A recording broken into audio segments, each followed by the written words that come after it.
Ito na naman tayo, mga kaibigan. Good morning, everyone.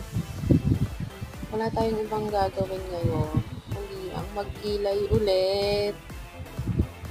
Yan ang daily duty ng duday nyo kasi yung kilay natin ay laging absent. Yan.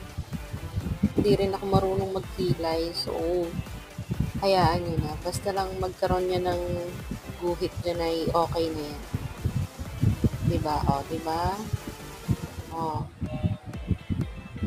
Lungkot-lungkutan si Duday, di marunong magkilay. May pa-brush-brush pa, wala namang buhok ng kilay. Punas-punas pa. Ayan, powder lang tayo, yan ang buhay natin. Di tayo marunong mag-makeup, itech. Okay na, yan, start na tayo mag-work. Darating na ang ating mga boss.